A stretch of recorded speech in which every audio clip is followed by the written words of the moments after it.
How do we manage virtual teams and hybrid teams effectively? Hi, it's Ruth Kudzi, founder of Optimus Coach Academy and Ruth Kudzi Coaching Limited. I am passionate about helping people live the lives they want to live on their terms through supporting people to train and develop as coaches and supporting people in my coaching business to build and grow their businesses. I think that I've had a crash course in this.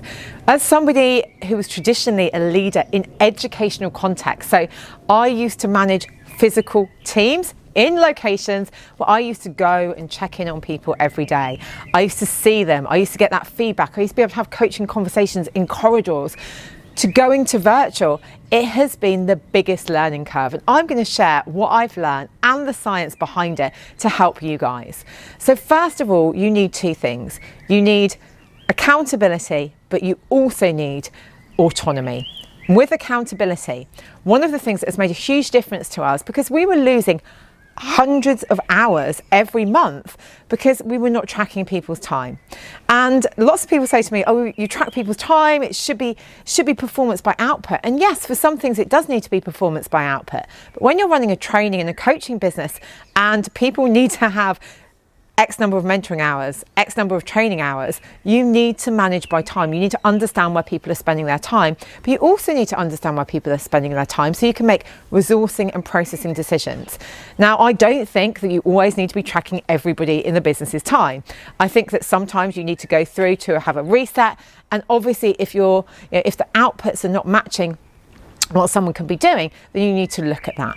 But you need to be really, really clear about this is what you need to do, these are your KPIs, but these are the things that are in your job description and you need to deliver on. And I think that with clear boundaries and accountability, you then give people autonomy to work in a way that works for them. We let people work completely flexibly, so they can work the hours that they want to work to deliver the outcomes they want to deliver. But if we have people, and we have a number of people who work part-time hours, we have to be clear on our expectations on how long things will take. So we leave an hour for this, for example. Now, if we've got people and they're coming to us and they're saying, this takes us 3 hours, we need to have a conversation and look at that. So you need to have that openness and trust. But for me, one of the most important things is clear lines of accountability and responsibility, because what I believe is accountability and responsibility is two ways. If as an employee you're unclear, you also need to go to your line manager. The amount of times I've heard people, both within my business and other businesses, say, well, I didn't really know what to do, so I didn't do anything.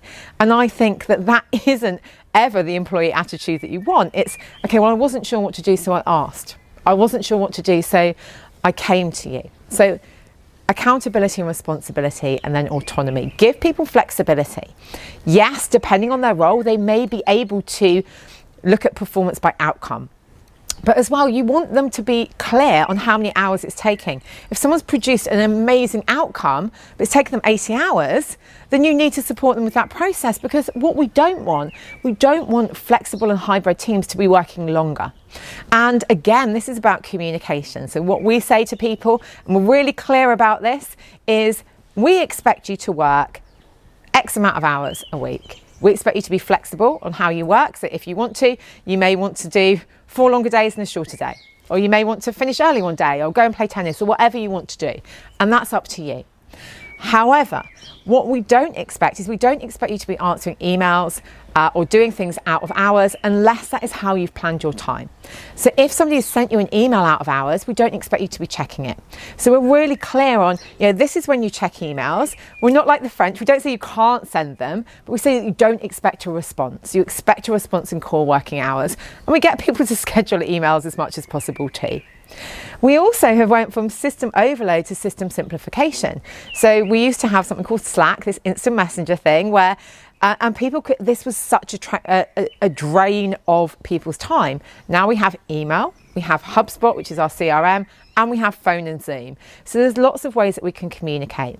And actually we work more hybrid. The marketing team work a lot more in person, the training team, because they have more autonomy over when they do things, especially their mentoring, not so much, and they're assessing, not so much a training, so that's set times for people.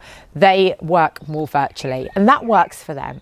And I think the other thing is to have those check-ins, to really see what is going on for people, and to make sure that people understand where they can get support from. So it's about autonomy, responsibility, it's about giving people clear tasks, it's about giving people flexibility. It's about listening to people, it's about looking at processes. It's also about having those personal conversations and relationships and having touch points with people so they have that human interaction. Because if you're just dealing with Messenger and things like that, things can be lost. So you want to have physical conversations. And I think what I would say as well is creating a culture that is open and trusting, but also creating a culture which has got clear values and everyone understands those values and what they mean. So you do that collaboratively, makes a huge difference.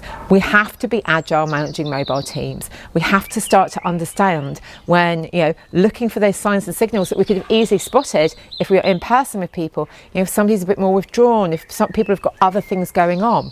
Again, what we found is when people are suffering with their physical or mental health, if they've been open and honest with us, we've supported them. Unfortunately, there has been a case where there was somebody who wasn't open and honest, and we weren't able to give them the same level of support because we didn't know what was going on. And I think from there, it's about bringing that into line management, the line manager asking people how they are, making sure that people are okay, doing those check-ins, and that makes a big difference. So it's about having a human aspect, valuing people, but being really clear about why you're here, what the objectives are, where you're going, what the values are, and what they need to do. And when you've got that, you create a great culture and a great place to work. We're on the way. I wouldn't say we're there yet. I wouldn't say that you're ever there, but we've definitely done a lot of learning in this over the last 2 years. So I'd love to know what your top tips are on leading virtual teams. Thank you so much for watching. If you've enjoyed this video, I'd like you to like and subscribe. And remember to keep abreast of all of our new videos. Just ring that bell and you'll be notified when any new ones come out.